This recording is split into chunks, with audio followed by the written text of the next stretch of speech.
Just wait and see if anyone jumps on.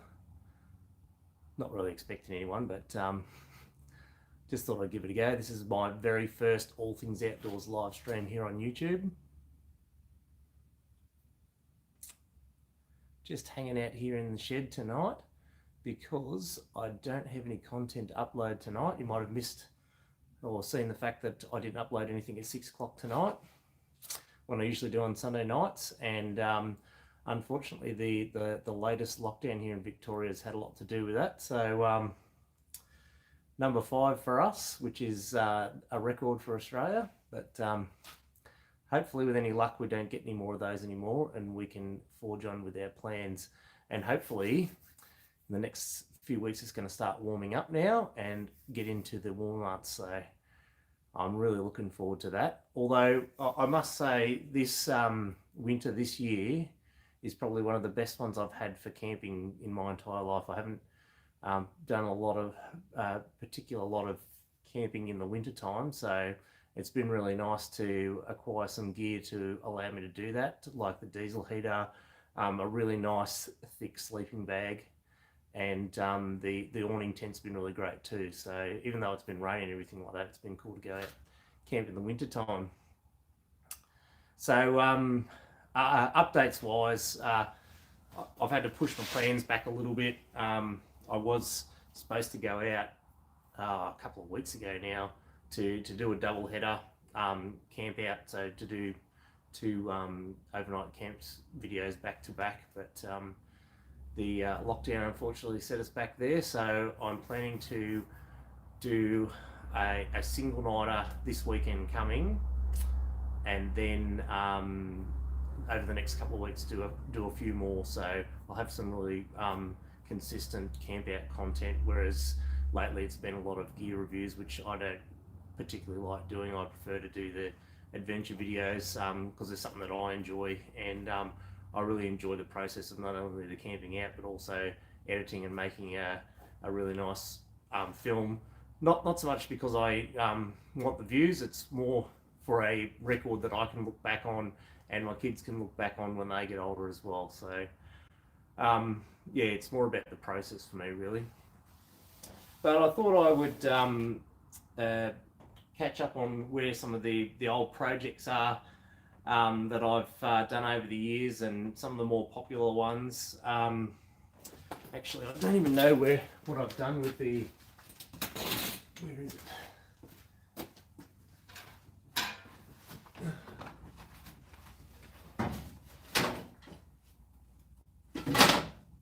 I don't even know what I've done with the old cordless drill kayak motor. I did steal the prop off it to build the homemade outboard, so that was a bonus. But yeah, the old homemade cordless drill outboard motor looks like it's gone to God. I'll show you. I did get out the little homemade outboard motor here, and I might even see if I can fix it up. For summertime, and see if I can use it again, because I really enjoyed that doing that project. It was fun. You know, it wasn't particularly economical and it was quite loud, but I really enjoyed it. I think the problem was, where are we? Down here. See the prop? There's no sort of guarding over it, and that acts like a really big sort of fair bit of drag on the water, and the prop itself isn't really a deep pitch at all, but I think if I make some sort of shroud over here to stop the drag on that center section, it might make it a bit more efficient. Plus I had troubles with this motor too. The carby was just not playing the game, so I might have to try and work on that. But overall the design was cool and I was quite happy with it. As for other stuff, oh, that's right. This built-in deck that I built for the canoe last year, which I had grand plans of getting some heavy use out of last summer, but just with all the COVID nonsense and everything like that, it really sort of scuppered the plans, and plus the priority was to get out with the kids in the caravan and just spend some family time when we could. So unfortunately it's scuppered a lot of my plans, but I'm really hoping to do a lot more kayaking trips over this next summer period. I ran a poll this morning actually where I asked people on the channel what videos of mine they enjoyed the most, and kayak camping was the most popular one. So I'm gonna have to respond to the followers for the channel and get out there and do some more kayak camping videos, because like I really enjoy them, but the logistics of them are just really difficult to, you know, drop vehicles at the start and vehicles at the end, and shuttling and all that sort of stuff. Plus, once you're on the river, you know, you're committed. Yeah, just it's quite difficult to do, but I think the payoff is really great. Like, I enjoy the truck camping, but you know, it's pretty much anyone can do that. So, you know, we'll get out there and we'll try and get Millsy out as well, because Millsy really enjoys going on those trips. But this was the built-in deck that I built for the canoe last year. So I got a sheet of aluminium composite panel, which I used for the deck part of it. But I bought some of these plastic boat hatches that are, you know, obviously waterproof, sealed in there. And I got 3 of them because I got these 45-litre crates, which use for waterproof storage, because they're all sealed onto the underside of the composite panel there, so that I can have this quick lift-in boat deck that I can put in the canoe and then just throw the gear in, rather than using dry bags. And you know, dry bags are great, they're easy to throw in and everything like that, but trying to retrieve gear out of them is just annoying. So I've actually sort of turned the canoe into a kayak, I guess, really. But so I've got 2 of these 45-litre sections for gear storage, and this one here, which is at the front, or sorry, at the rear, which is accessible to you while you're paddling, is actually a cooler. So what I've done is I've insulated the top hatch there, so there's insulation all inside there, and then I had a smaller crate, which I think was about 30 litres or something like that, and I've insulated it with this foam paneling, this high density foam paneling, so that should keep it nice and cool. And I'll put drink holders, GoPro mounts. These are the buckles that I use to secure it to the canoe, so that it doesn't, you know, if I roll the canoe, I'm not going to lose the decking. And it's got handles, and I've also got a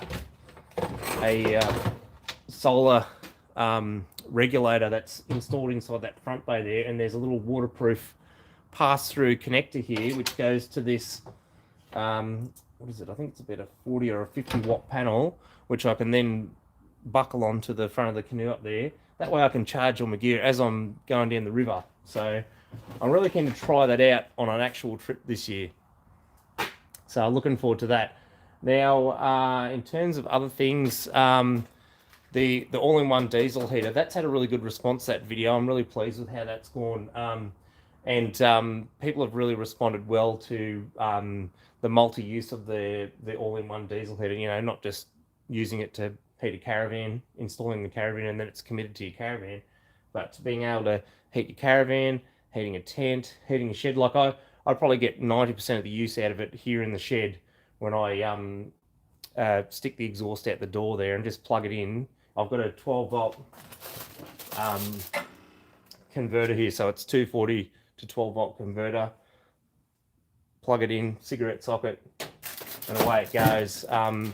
Like, my shed's not huge, but it probably takes about 20 or 30 minutes to get it up to a comfortable temperature in here. I don't need it tonight because the last several weeks, the lows have been in the sort of mid-single figures, so it hasn't been especially cold. I mean, this whole winter's been fairly mild because we've had so much rain. We haven't had those really clear sort of frosty nights. So that's what's probably made it comfortable for winter truck camping, I guess, because it hasn't been super cold. So only thing is you've got to deal with the rain, all your gear gets wet, but it is what it is. So yeah, really happy with how people have responded to that video. Working on a few updates to the truck camping setup as well, because I've been using it a lot lately. I've found things that I like and things that I don't like. One of which is the roof rack setup. I built it so it's designed to carry my boat, but I've hardly ever used it to put the boat on the roof. And I'm actually planning on building a boat trailer for that one anyway. So I'm thinking about putting the original roof rack back on the ute. Only thing is, it's a full length roof rack, and it makes a hell of a lot of noise when you're, going at 110 k's down the freeway. So I don't really like it for that aspect. And I did have a thought at one stage of maybe cutting it down to a 2/3 or a half or 3/4 to make it a bit shorter, so it's not as noisy. And then I've got the ability to mount the awnings to it, and still be able to put gear up there, kayaks, whatever it is that I want to put up there without the noise. I've still got the front roof rack mount, and also the LED light bar that was installed in the front of it. So I really would like to put that back on, but leave a comment below whether you think I should chop it or just install the whole full length roof rack back to the Ranger. Anyway, continue on. Now, I recently also got contacted by a new gear company, and they sent me a whole heap of things that they wanted me to try out on some of my adventures. As you know, let's adjust that. As you know, a good few of my adventures involve water, kayak camping, that sort of stuff, boat camping. I've done a bit of boat camping on the channel as well. So they sent me one of their dry bags to try out. Now this is a little 2-litre dry out. The company's called Unigear. And this is one of those really sort of high quality vinyl dry bags that I do have a few of them here in my dry bag section. Actually, I just got another one from Aldi the other day. I wanted to get one of these duffel bag type ones for a while. This one's like 40 or 50 litres, so I'll definitely be trying that one out in the coming kayaking season. But yeah, Unigear sent me their 2-litre one to try out, which I think would be good for like a mobile phone and keys style of dry bag. One that you can just throw in the cockpit with you and it's easily accessible.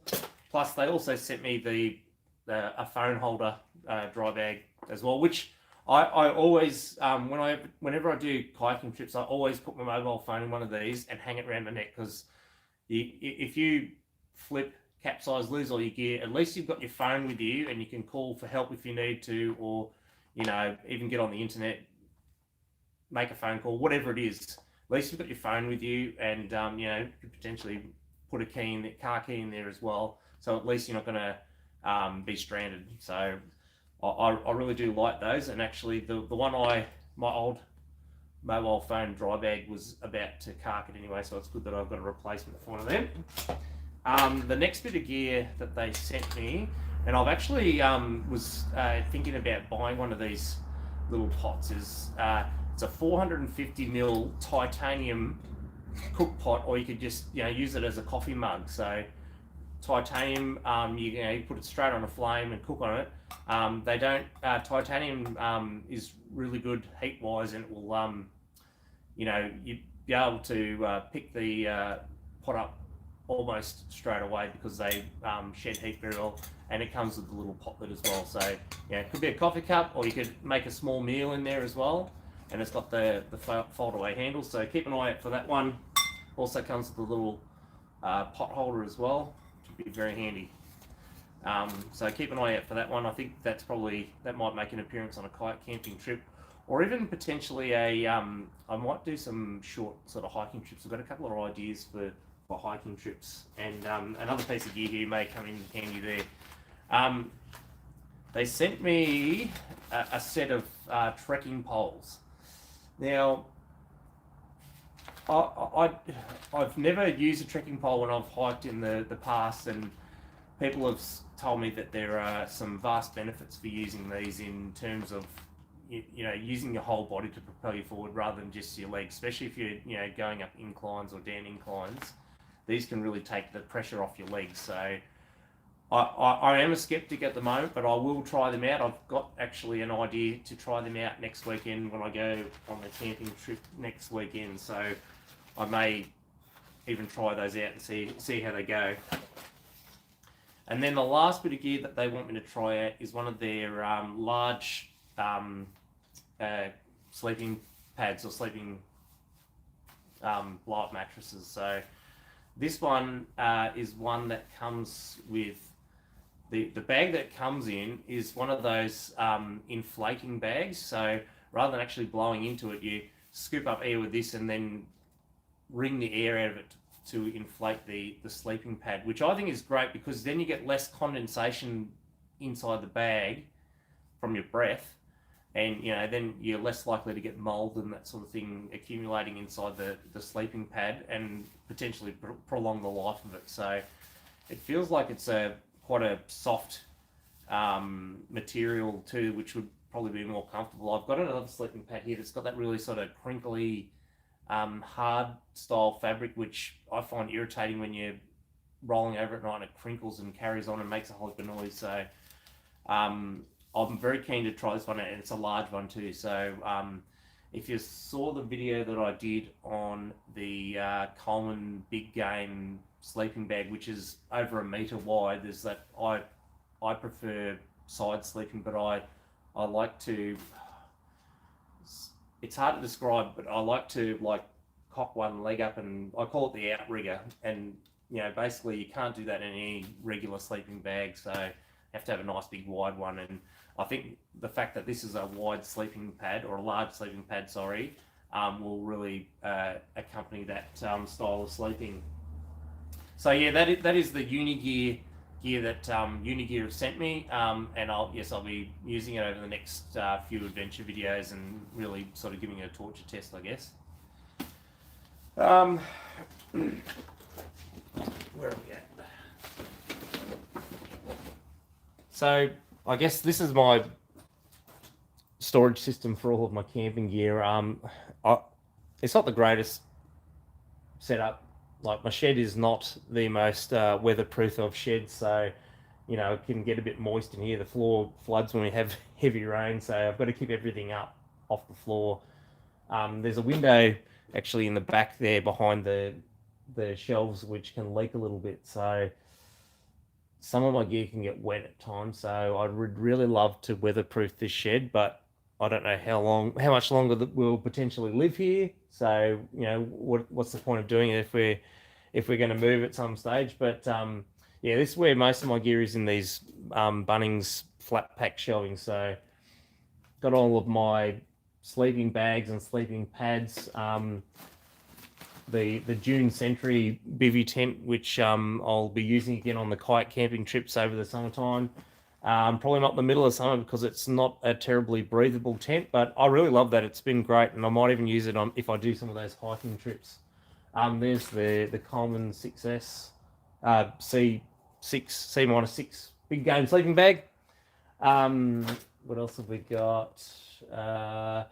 I've got pretty much sleeping bags for all of the different seasons there. Coming down, dry bags, as I said, I bought that duffel sleeping bag, the duffel dry bag the other day from Aldi during their sale. Plus I've got 3 or 4 of those 20-30 litre ones as well, which have been really handy. Like, I really can't fault them. They're that Crane brand that that Aldi sells. I really cannot fault these ones.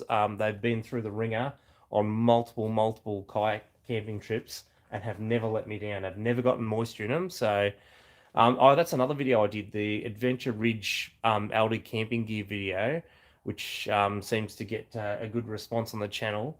But update on the Adventure Ridge Aldi camping gear stuff. These dry bags, bloody fantastic. I trust them wholeheartedly. Where else have we got? Adventure King's awning tent, which I've used a couple of times now. It has ripped on one trip. I need to resew one of the tabs back on. Wasn't the tent's fault. I actually tripped over the zipper edge when I was walking in the tent in the dark, so that's my fault, not theirs.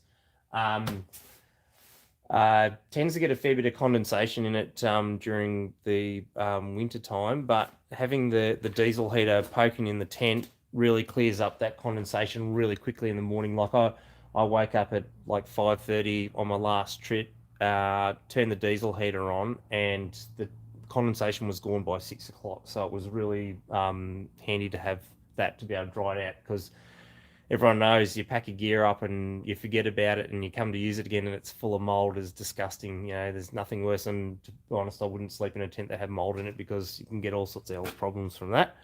But yeah, I'm enjoying using that in conjunction with the big 2 meter awning that I've got on my Ford Ranger, plus having that little 1.5 meter King's awning on the back has been really great for the outdoor kitchen. I mean, if it's raining, you can still leave the kitchen set up, and you know, I don't have to put it away all the time, and you know, keeps everything dry as well. So I've also got one of those Adventure Kings sidewalls that goes on the awnings as well, that I'm planning to use to make it like a 270-degree awning without actually spending $500 to buy a batwing awning. So having the 2 meter out the side, the 1.5 off the back, and then that extra wall panel connects the two. So you've got, you know, potentially 12, 13 square meters of undercover space while you're out camping, especially in the rain. So that's been good. Really enjoying using that. What else have we got? I still use the swags from time to time. Louise has always used the swag as well, so she's got one up there. We've got our big double swag up there, which I used last year when I did the father and son camping trip with Tom. He really loved sleeping in that. I was quite surprised. I thought he would pack it in within an hour and want to go back inside, but no, he really enjoyed sleeping in that, because it's got a super thick mattress on. I think it's like 80 mil mattress on it, which is super comfortable. I've always enjoyed sleeping in that. Louise and I took that to Fraser Island with us for a week.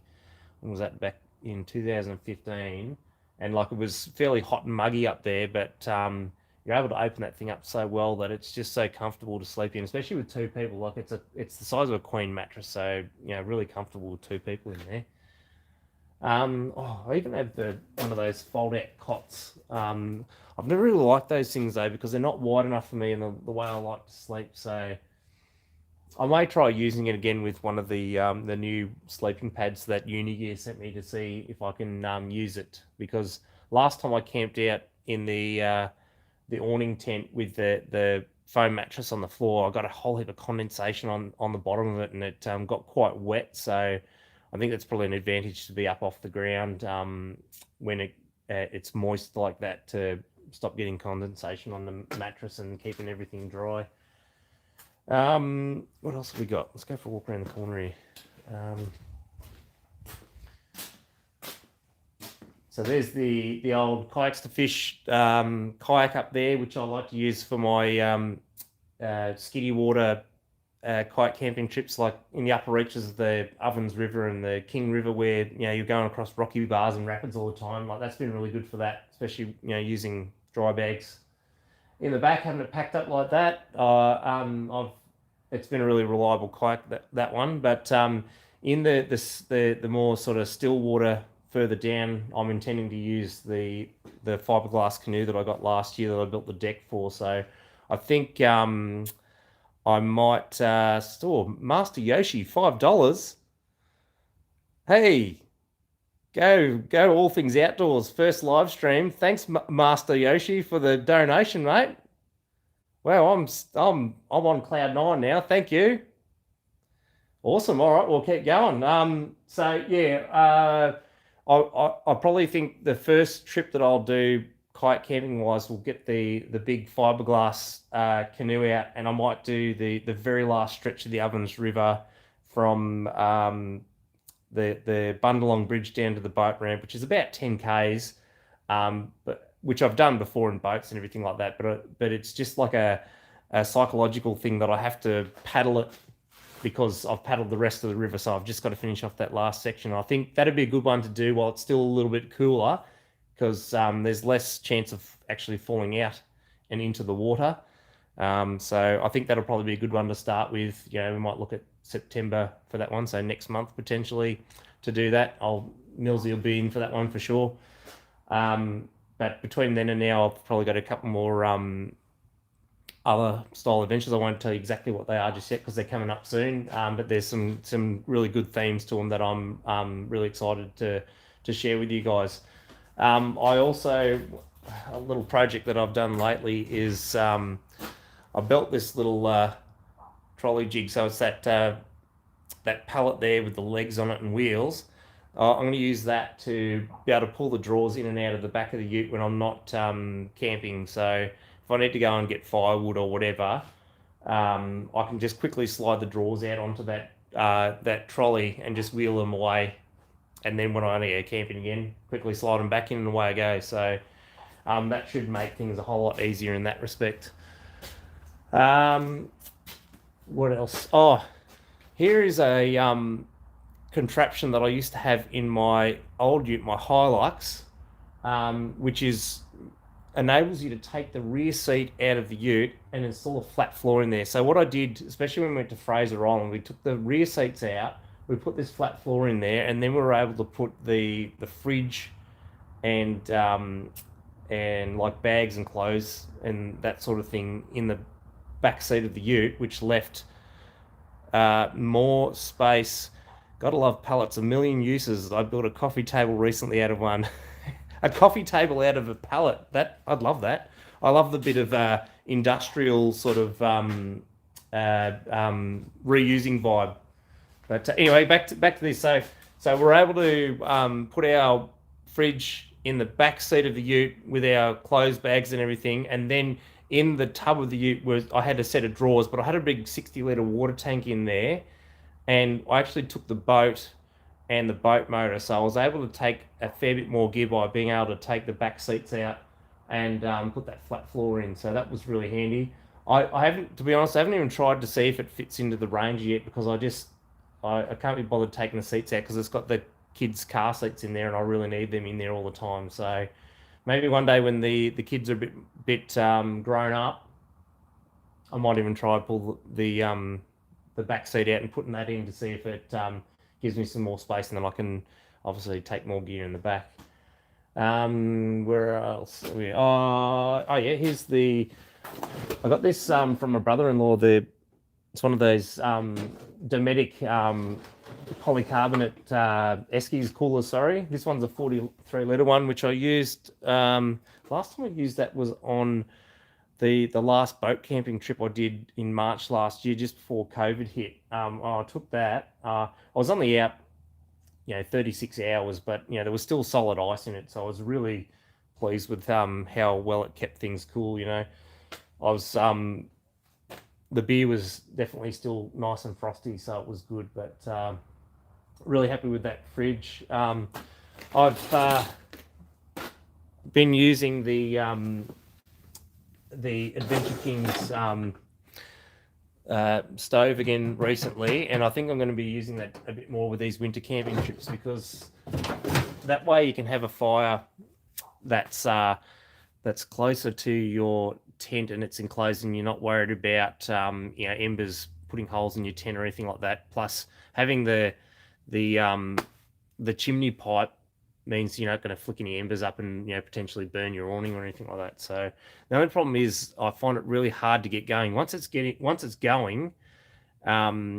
it seems to be easy to keep going, but just to get that sort of thermal base of heat in it is difficult. But I think I'll keep using it. Although Adventure Kings have just come out with a brand new version of that, which seems to be bigger and it seems to be a bit more robust. It's square as well, so I think you can fit more wood in it, and it's got a whole heap of cool attachments. It's got an oven that you can clamp on top of it, and you can put a water jacket on the side, so you can always have nice boiling water to make cups of coffee or whatever.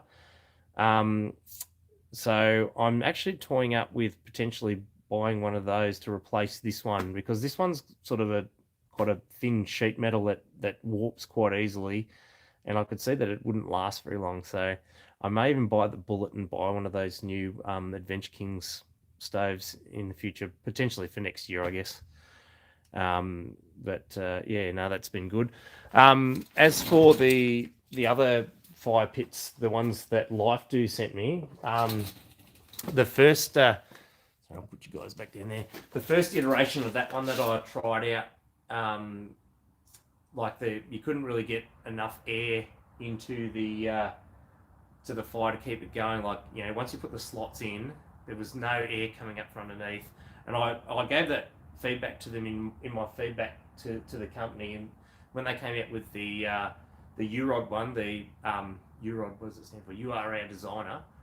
They actually put a grate in the bottom to be able to draw air through it, and I find that it puts out a fair bit more heat and it's easier to get going. But it does seem like it's a bit bulkier and a bit flimsier than the first one. But I'll keep using it. You know, it's fun just to have a nice little fire pit to sit around as well. But I haven't cooked on it yet, so I might take it out on the next trip and see if I can cook on it. So, you know, cook a meal on a fire pit and not using a gas stove. What else have we been up to? Not a lot. Yeah, just I've actually been really pleased to be able to keep to a regular schedule of uploading videos. Like I've uploaded a video, excluding tonight, obviously because we're live streaming, but I've uploaded a video every Sunday night at 6 p.m. for the last, I think it's nearly 3 months now, and it's been across winter as well, which is even more ironic because, you know, camping's usually a summer pursuit. So it's been really fun, the process of having a regular upload schedule, but obviously with the lockdowns, it's sort of thrown a spanner in the works there of, you know, getting regular content up, especially when you're a camping channel and, you know, you basically should be camping as your main content. I know I personally don't like watching gear review videos all the time. Who have we got here? Oh, Master Yoshi. I've got an easy... Oh, hang on. The comment disappeared. Sorry. Let's check that again. I've got an Easy Q Mini and does me well. It does me well for cooking and sitting around. It can't stand people. Oh, I lost the comment again. Sorry. Can't stand people lighting monster fires in the bush when there are only a few people. Yeah, I agree, Master Yoshi too.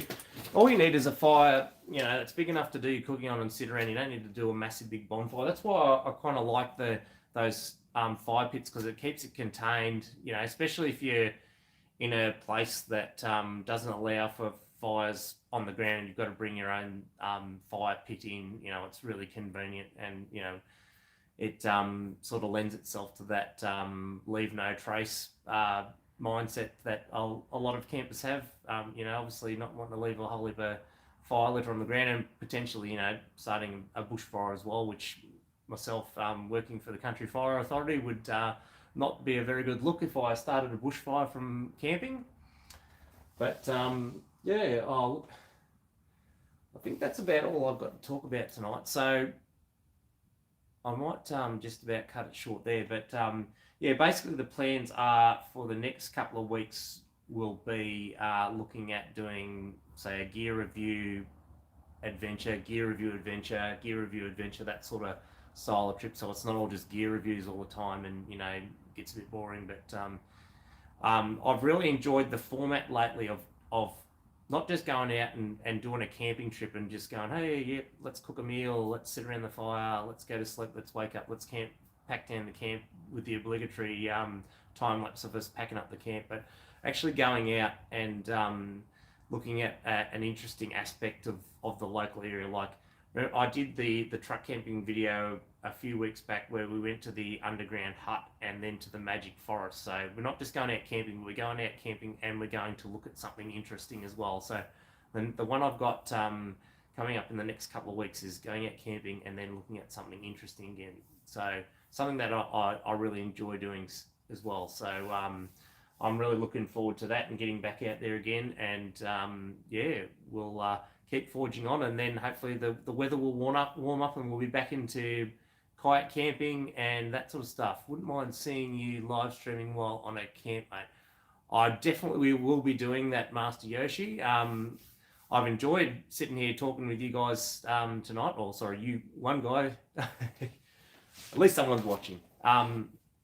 So I think that'd be cool, like sitting around the campfire with a few beers, doing a live stream, like you see a lot of other camping channels do. You know, they'll put out a nice, cool video, but they'll also live stream during the trip so they can show people where they are, give them a bit of an update, and keep them like involved in the channel as well. So I will definitely keep that in mind. I have done that in the past with live streams on Facebook.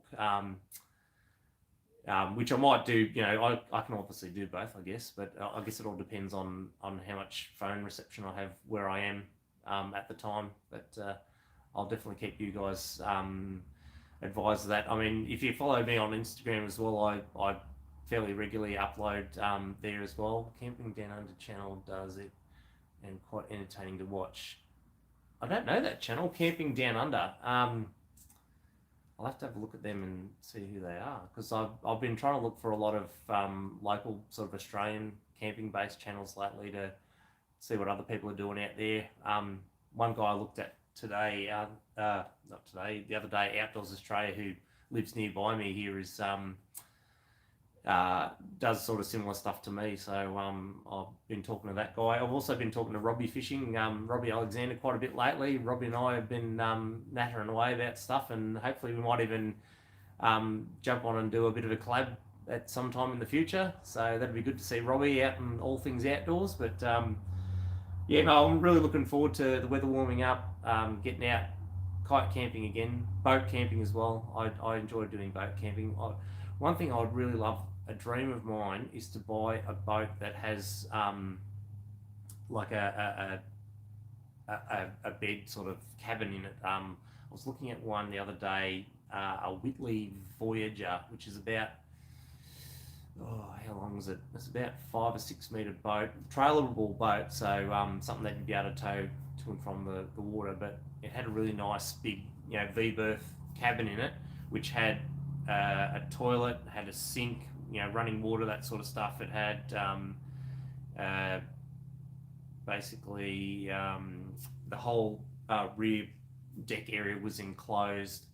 You know, you could zip it up as well, and you could zip it down to put the fly screens in place so you didn't get bombarded by mozzies.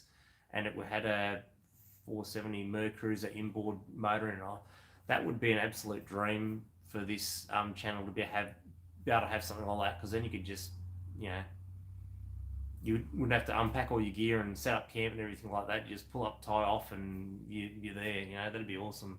I'd really love to do that, but that's just a pipe dream at the moment. So I will, with that saying that, I will probably call it quits now. But I'll throw up some Instagram stories during the week, and, you know, sort of let you guys know when and where I'm going. And, you know, if I do have service, I will live stream Master Yoshi. Thanks for the suggestion, mate. I'll live stream during the adventure next weekend to let you guys know what I'm doing. I might keep the interesting aspect of the trip a secret, though. I've never camped a Vera kayak before. Always vanted or swaggy. Oh, you should try it. I only started kayak camping. When was that? Late 2017. Because I watched Trip Smith's probably one of my the channels I watch the most, because he started out kayak camping, but he's sort of gone through these changes with his channel, with small motorboats, skiffs, and that sort of stuff. And he's actually gone to a very a decent sized sort of trailable cabin boat. I think, what's it called, a sea dory, that he's been using lately, and like that looks like a lot of fun. And that's probably, you know, I've always wanted a cabin boat myself, but like watching him do it has just been awesome. So, but yeah, getting back to the kayak camping, one of the most, how can I put it? I felt like nothing better than just traveling through the landscape in such a quiet and calm manner. It's just it's such a surreal and visceral experience. I remember the first kayak camping trip I did, and I did it solo, and it was probably about a 35k trip where I camped out overnight, and it was literally like 5 or 10 minutes from home the whole way on this trip, and I felt like I was a million miles from anywhere. So if you do get a chance, go kayak camping. I thoroughly recommend it. And yeah, and obviously I'll take you guys along for the ride with me over the next few trips that I do. So we'll call it quits there, but yeah, keep an eye out. What's that? I'm 6'9", so maybe wouldn't fit in a kayak. Why don't you try a canoe then? Try a canoe. Because like the big fiberglass canoe I've got, you know, you can stretch your legs out till the cows come home on that thing, and you can take a whole heap of gear with you. So all I can say is go for it. There are some sit-on tops. Like I've used the kayaks that I use are mostly sit-on-top kayaks. So there are quite a few brands out there that are made for tall people. Like, you know, you know they've got the foot indentations for a whole heap of different height people. So just do your research and shop around. You'd be able to find something for a tall bloke. But 6'9", that's massive. I've got a cousin that's about 6'7", and he like towers over me by about a foot. But 6'9", wow. Yeah, canoe would do just fine. But yeah, get out and try it. You'll love it. You'll give it a go. All right. Well, send me some pics or a short video or something. I want to see how you go, mate. I would really love to see that. I like the fact that you know, like I got inspired by Trip Smith to go out kayak camping, so I'd like to think that I'd you know, pass that sort of inspiration on to someone else as well, and they can give it a go, because I found it as to be one of the most calming and surreal experiences. Yeah, thumbs up to you, mate. Calming and just like connecting you back to nature and the bush, and you know, just feeling super zen the whole time. That's all I can explain. I know it sounds a bit hippy dippy, but I really loved it, especially going solo too. Nothing better. I love, like, my mate Millsy is my tripping partner, but I also like doing solos as well. So yeah, all I can say is give it a go. You won't regret it. And just like, if you're going to do it, pick like a nice sort of calm stretch of river to do it on first. Like if you're not super confident with kayaking or whatever, just pick something that's nice and leisurely, and, you know, with a bit of current as well, just to help push you along, and you'll just have a whale of a time. Yeah, but yeah, let us know how you go, definitely. So with that, I might call it quits. Keep an eye on the Instagram stories for updates on when I'm going and where I'm going and what I'm doing and what I'm taking with me, and we'll go from there. All right. Thanks, Master Yoshi, my one viewer tonight. I'll catch you in the traps, and yeah, let me know if you do get a kayak and get out there, mate. I'd love to see that. Cheers. See you later, guys.